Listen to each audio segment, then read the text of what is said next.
Backstage here at Southside Wrestling, Battle of the Egos, and how appropriate it is that I'm here with All Ego Ethan Page. Ethan, thank you very much for joining me, sir. No problem.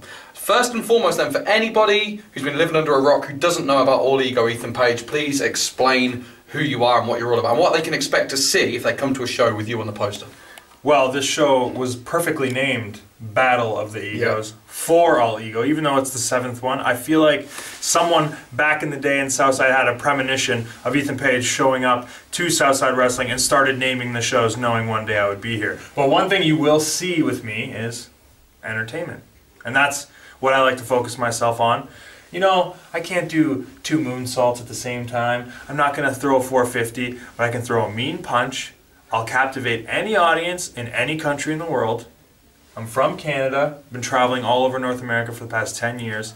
So tonight, I have the chance of winning the title, which I will, and bring back to Canada with me. The real place of the Queen. And then, yeah. Oh, I'm sorry, did that offend you? No, I don't. It might offend someone.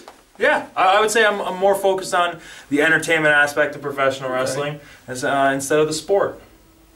Who inspired you? Who inspired you to get into professional wrestling in the first place? I mean, being Canadian, there's a huge lineage of proud Canadian wrestlers, but who inspired Ethan Page? 0 Canadian wrestlers. Really? Yep, my favorite wrestler is The Rock. Okay. Macho Man Randy Savage, Razor Ramon, Billy Gunn, Val Venus. Oh, he's Canadian. Yeah, there you go. All right, there you go.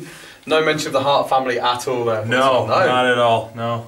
I didn't know if that was a shadow that's hanging over a Canadian wrestler per se. We have it here in Britain where there's this shadow of the old World of Sport guys, hangs at the Mick McManuses, the Marty Jones, etc. I didn't know if that was a thing overseas. I feel like stuff with that is kind of like locational. You feel like you have to pay your respects, but ever since I've started wrestling, I've kind of just, I don't know, I don't really like to just follow other people's direction. If I don't like something, I don't like it, and I'm not afraid to tell people that, so.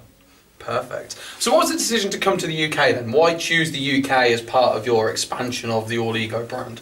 For me, as a wrestling fan, I got really into independent wrestling and seeing guys like Bryan Danielson, Chris Hero, Claudio Castagnoli, Jimmy Jacobs. All these guys came from one country and wrestled in the UK, and that's a place that they made their name and they got more experience and better, you know, they're world-traveled athletes.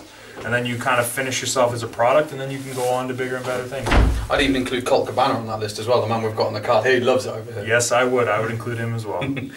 What's your experience of Southside Wrestling been then? Pleasantly surprised? Awesome. Yeah? It's awesome. And you know, it's very much like an American independent. Like, they have the best of the best where they're from, and they travel in the greatest wrestlers in the world, and that's why Ethan Page is here.